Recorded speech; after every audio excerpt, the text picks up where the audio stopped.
again, 5 best ways to earn more income as a physical therapist. Now, this is what we're going to go through. I'm going to go through a quick intro just for people that don't know me. I'll give a quick intro on myself and kind of my background as a PT entrepreneur and sports physical therapist, and then why we're going into this, and then again, go through these 5 best ways. Okay, so here's what we're going to do.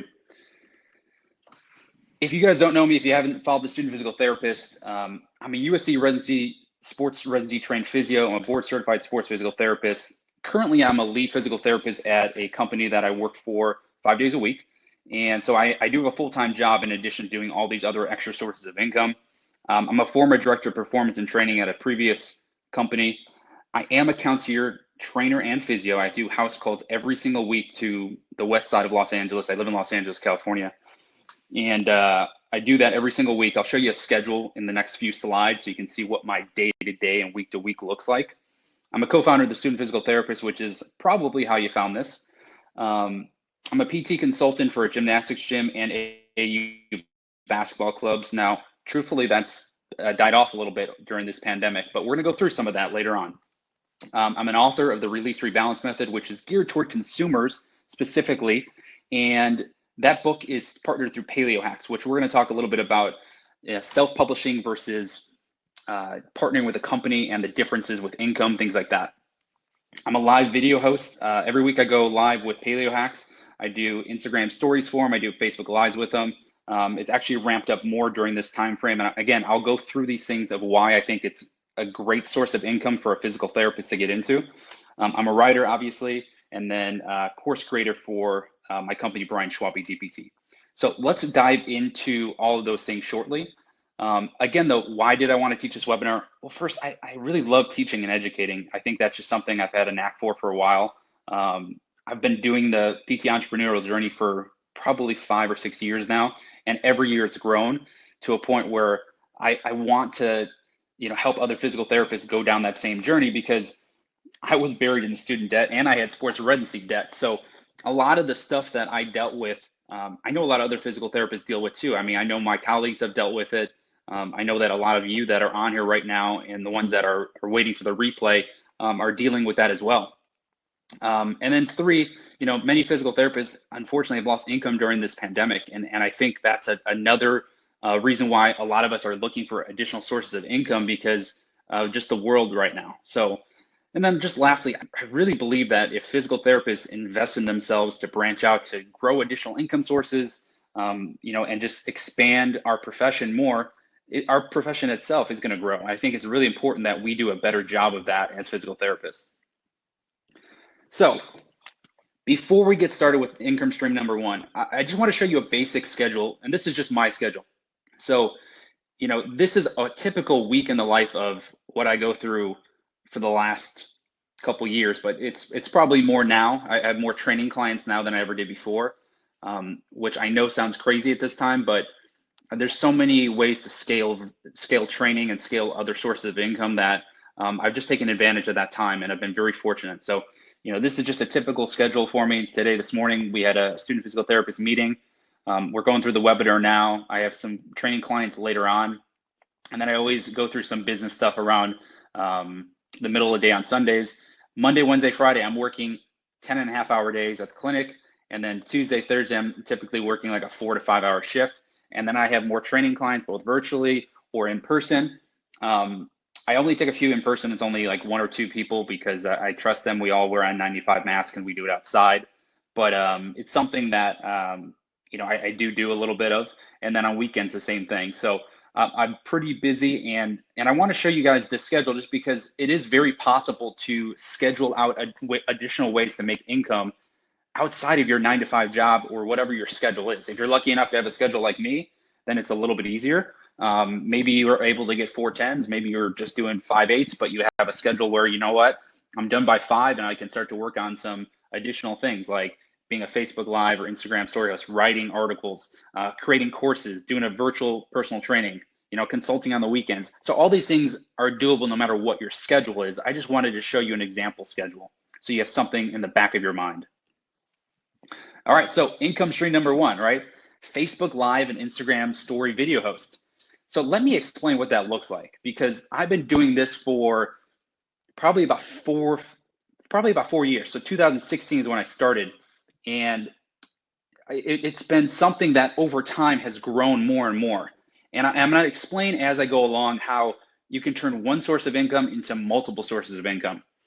So I actually started writing before I got onto any of Paleo Hack's social media channels. And the interesting thing about it was they were looking for a particular type of person to bring on mobility and like injury stuff and fitness all in their space, because they're a paleo company. I'm not paleo myself, but they're a paleo company, and their audience was really hungry for mobility. So when you're trying to think about, hey, do I want to go the Facebook Live route or the Instagram story route for different brands?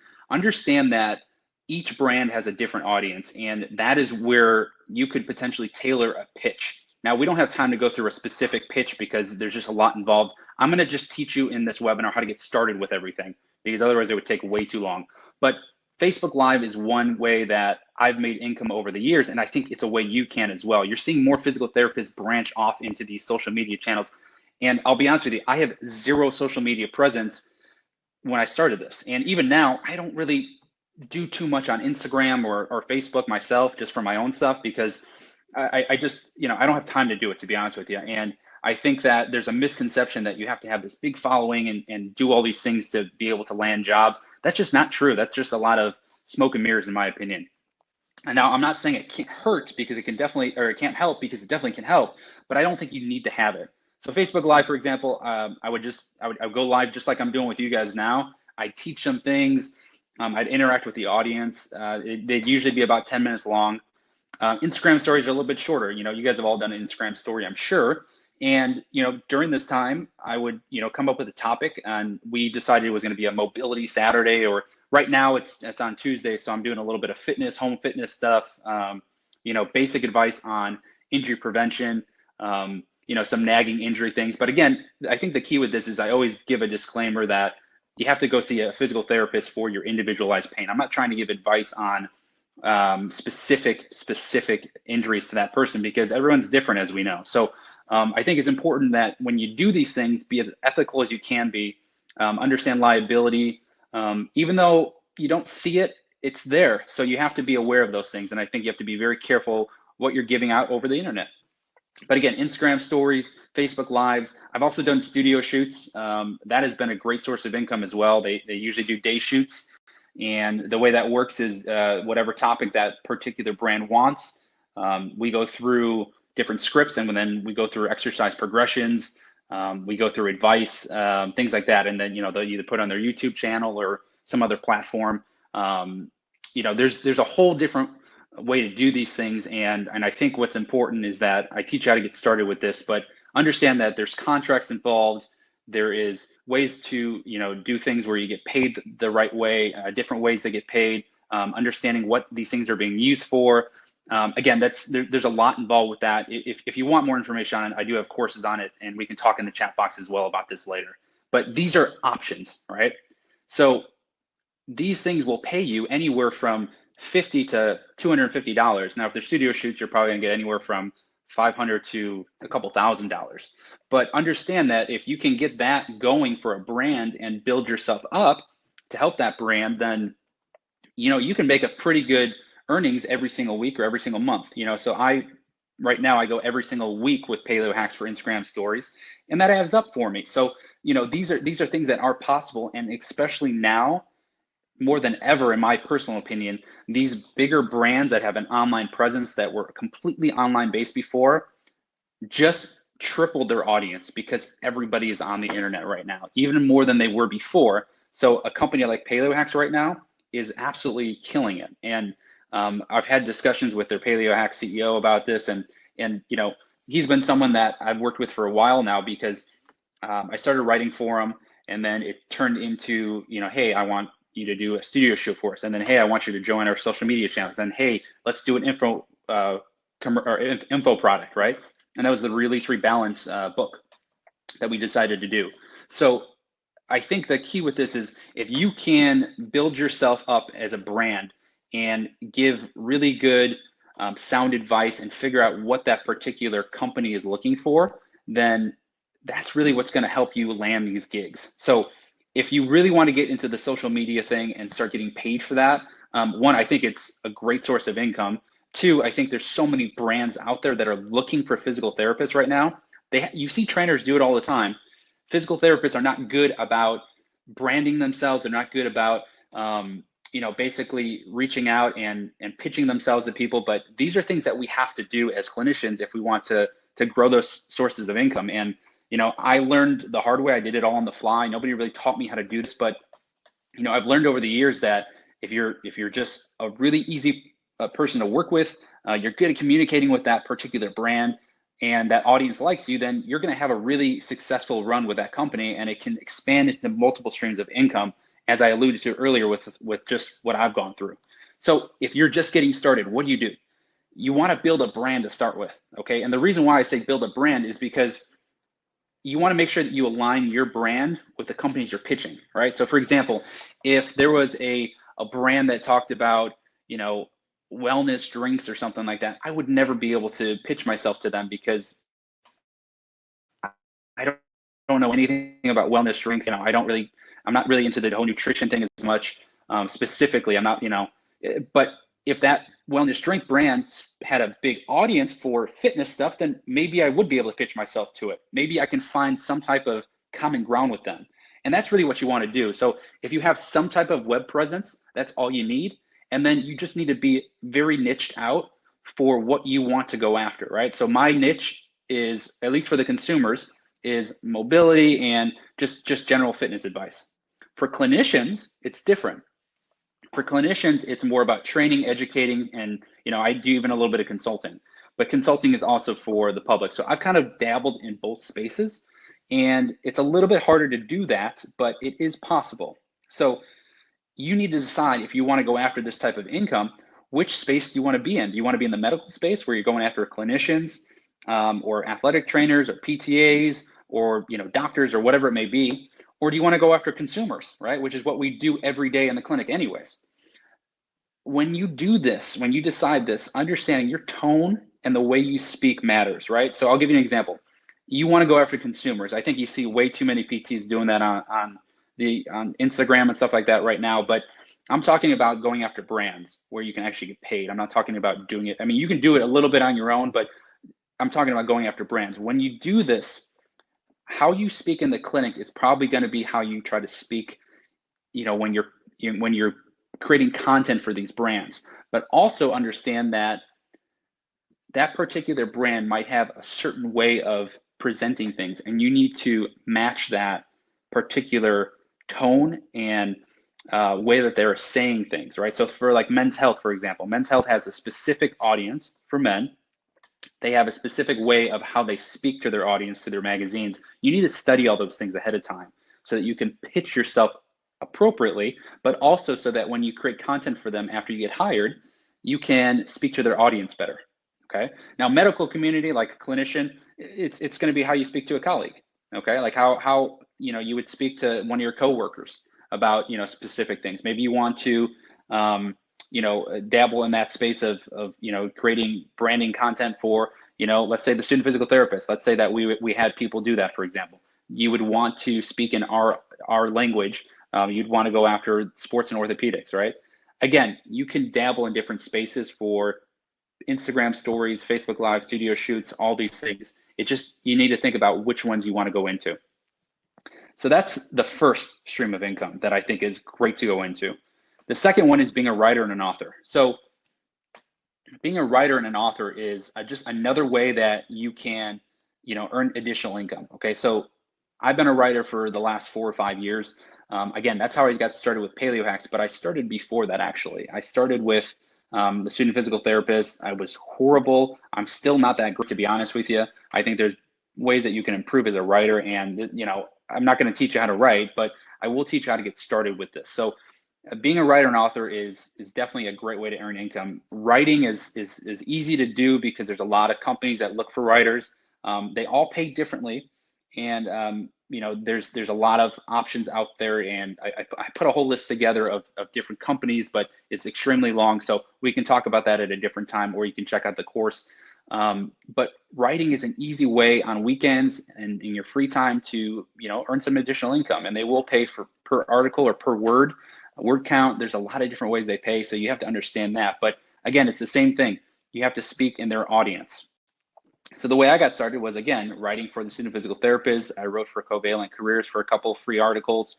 And then I started, to get into different magazines and different online publications just for quotes, right? Just to build credibility so that when I pitched myself to different companies for writing for them, I'd say, hey, my name is Brian Schwabe. I'd love to write, this article for your company and for your brand. Please see the attached draft. And, if you want to look more information up on me, please see these quotes I've been quoted in, see these articles I've written, and here's here's my website, right? So again, that's just a quick pitch. I actually have a more detailed pitch, but you need to have something to show these companies, hey, who is this person? What do they represent? And why should we hire them for writing? So when you're doing this, you're building up credibility, right? Well, maybe one day you're like, hey, you know what? I want to author a book too. I want to make income, as an author, right? So you see a lot of people self-publishing now. You see a lot of clinicians self-publishing. Maybe you want to publish a book for clinicians. Maybe you want to publish a book for consumers. It doesn't matter what you want to do. You just have to decide, am I going to self-publish or am I going to partner with a company? So the things you want to think about with that is the type of income you're going to get, how much time you have, what's your marketing strategy, and how are you branding? All right. So let me give you an example. So when I partnered with PaleoHacks, we came up with a particular deal structure where they would basically give me an upfront cost or upfront income stream to write the book, and then royalties on the back end as a percentage. So the percentage obviously was going to be more in their favor because they were going to market it, take care of all those costs, and be able to use their own email list and their affiliates. So in other words, I didn't have to sell the book, and I would be able to just reap the rewards, which is what I'm doing now. At the time though, right up front, you have to have the time and you have to be able to write the book and do all those things, right? But if you're self-publishing, you're doing that anyways. So those are options. Now, if you go on Amazon and you self-publish, they'll take a pretty good chunk of your income. There's other ways to self-publish as well. But again, these are things you want to think about. I personally went the route of partnering because I felt like that was a better strategy and I wanted to see what it was like to earn royalties. I would do it 1,000 times over again just because I've had a good experience. So royalties is what this looks like. This is a snapshot of yesterday. Okay, so last week was a great week. I did not do anything for this. This is all based on affiliates who are, selling my book for me and selling the book for PaleoHacks and myself. So passive income is possible down the line if you actually go through a route of finding affiliates or if you partner with a company. So things to think about if you're going to go down the self-publishing or the partnering with a company for writing a book. So let's say you want to get started with writing or authoring. How do you start doing that? Well, you need to start writing first of all, but you also need to establish some type of credibility. So pitching yourself on HARO, which is helpoutareporter.com. It's free to join, right? And these writers and magazines will pitch you for quotes and articles, right? So if you've ever seen people who have quotes and articles, chances are they were on HARO. It's a very easy website. Again, you'll have thousands of pitches a day, and this is how you pitch yourself after you get a link, right? If you get a link and say, hey, I want to contribute to this article, this is just one way that you can do it. And if they decide to use your quotes, then now you have some credibility. Okay, so get started by pitching yourself on Help Out a Reporter, gain some credibility, and then start writing. Okay, so getting quotes is just one way. Start writing is the next way. If you have a blog, start with that. Start getting guest spots because you have to show your work to be able to start getting paid for some of this work, right? So the way that I was able to get started with PaleoHacks is I already had the Student Physical Therapist, and I've already written for a couple other different articles for different companies just for free. So I was able to show them that, and then they're like, okay, we'll start you off with, I think it was $75 the first time I ever wrote an article, which is fine. I make a lot more now because I didn't even know at the time what was appropriate, what was not appropriate. Again, depending on the company, depending on the form, it could be per word that you get paid for. It could be per article. It depends. So it's kind of all over the board. But start writing a blog, start guest posting, and then start pitching yourself to different companies. Okay, now there's a whole way to pitch, but the one thing I will say about that is make sure if you send a draft to a particular company, you don't send the same draft to another company, because they might not answer you for a couple months and then they might answer you. But if you've already got published or you already pitched that to somebody else, now you look bad. So just that's one thing I will say as just a disclaimer, don't pitch the same article to multiple companies. All right, income stream number 3, being a trainer, okay? So this is one that has expanded the most for me during this time. This is one that I think that physical therapists often sleep on because it's an easy thing to do if that's what you want to do. So being a trainer is, you can do it in person, you can do it virtually. Virtually has been a game changer for me. I still do it in person with a few people. I think I mentioned that earlier when I was talking about my schedule, but training is super scalable. It's very, very scalable. And I think now more than ever, people are looking for physical therapists to train them because I think they're sick and tired of getting injured when they're training and not having sustainable progress, or maybe their trainers don't do any type of measurements whatsoever. They don't have any goals for them set out. They don't actually test those goals out. Figure out what that is you want to do. If you want to do virtual, if you want to do in person. Virtual, you can use Zoom, that's for free. Facebook, there's a lot of different softwares, right? You can use different webinar softwares like this one. This one you have to pay for, but there's a lot of different ways that you can go virtual with these training clients, and then you can build up. There's apps you can use. So there's a lot of different options for you there. Now, how do you get started, right? First, before you even start pitching yourself to people to train them, you want to figure out what your value is, because the more value you add to your training package, the better, right? So let's say that, you want to train somebody and they're asking, okay, what's your prices? What's this? What's that? We're not going to get into prices today. There's a whole nother way to do that. And you need to price yourself higher than you think, by the way.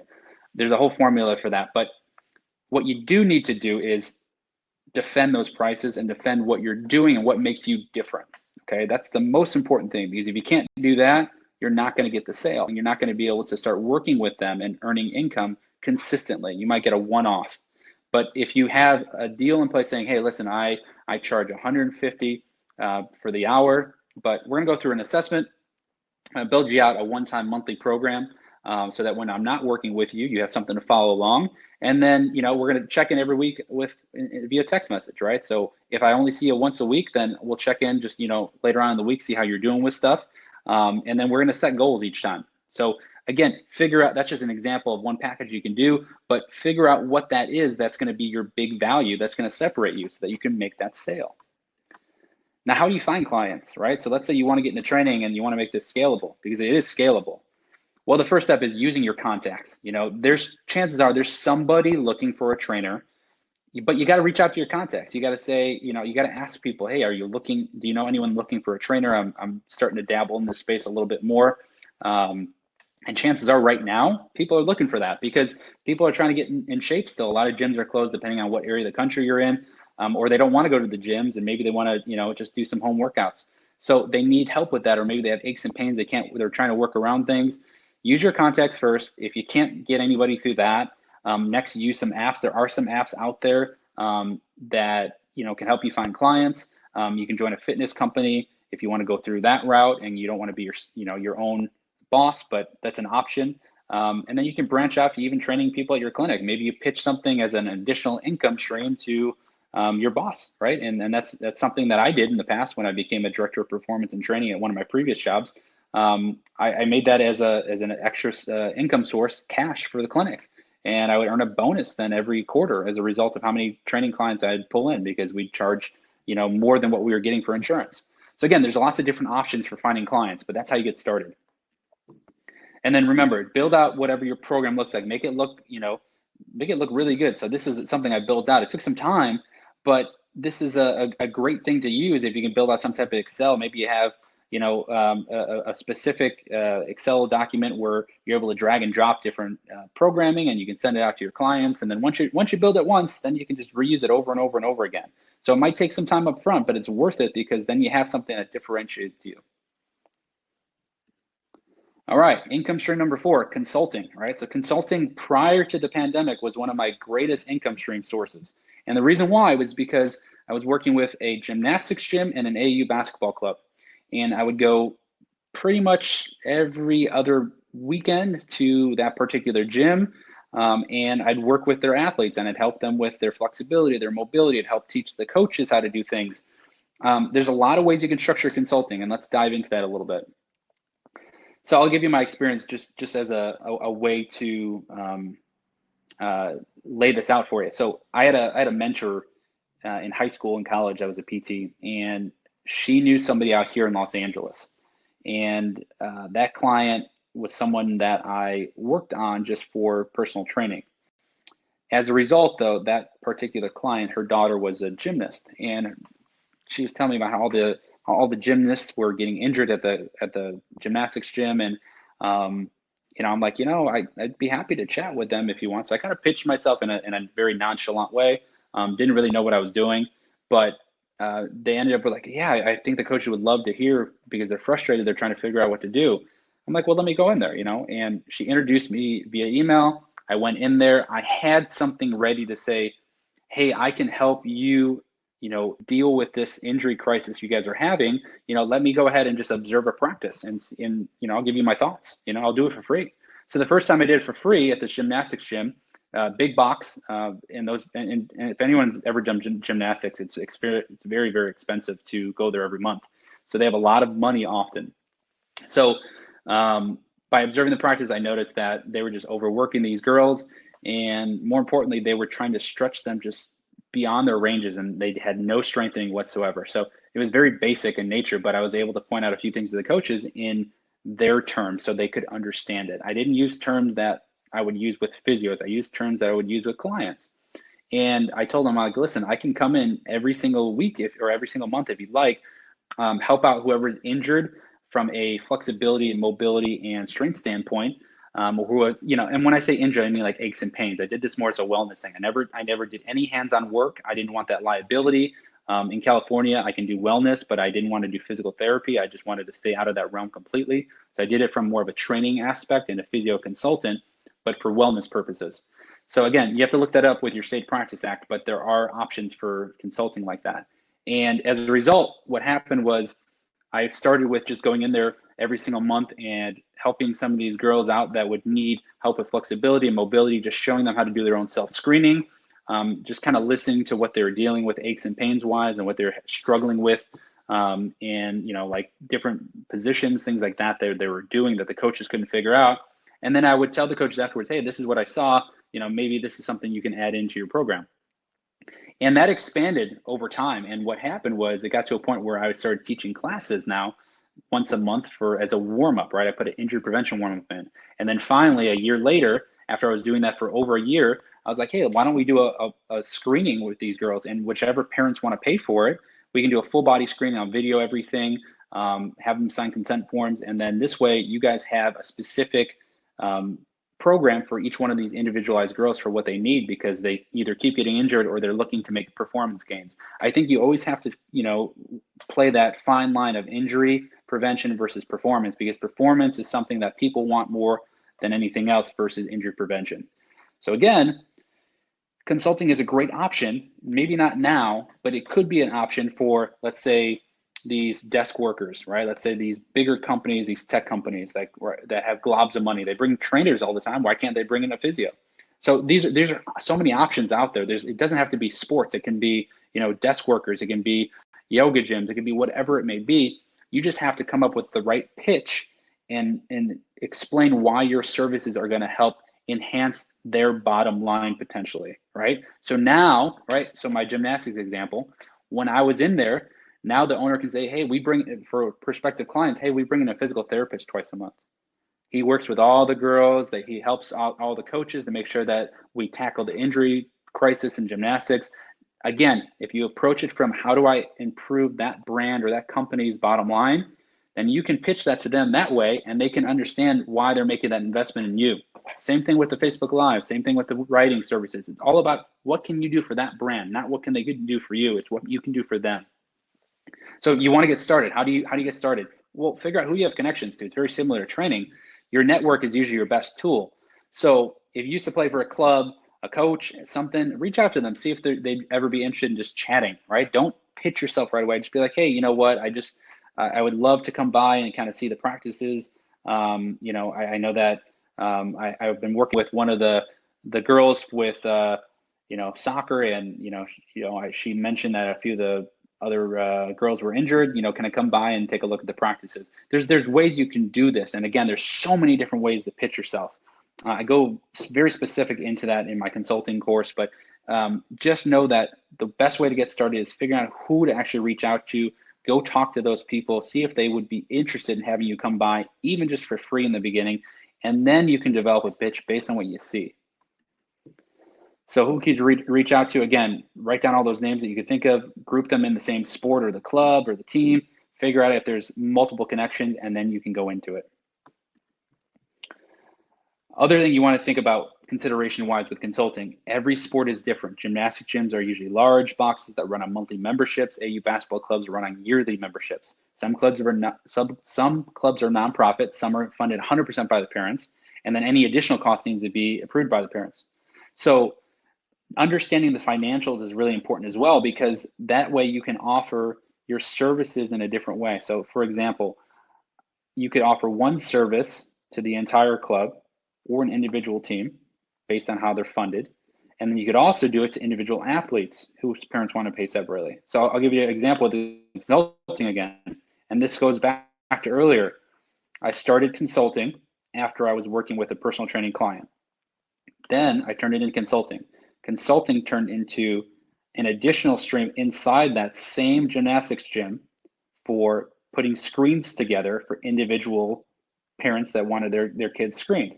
So that was about 15 or 20. That was on top of me going in every month. So that was an additional X amount of dollars, hundreds and hundreds of dollars that I made just from pitching an additional service after being there. Finally, based off those screens, I had multiple parents want me to do individual personal training, injury prevention, performance-based training with them based on what I saw with the screenings. So do you see how you can put some of this stuff together and put multiple streams of income together? It's something that you can do with a lot of these other ways of making income. And therefore, one can turn into multiple. So again, just something to think about. All right, the last stream of income, course creation, okay? This is a great thing to do right now if you have extra time, because there's something about people wanting to take more and more courses and invest in themselves right now, because this is the best time to do it, right? Because eventually all this stuff that's going on will at least get better, I hope.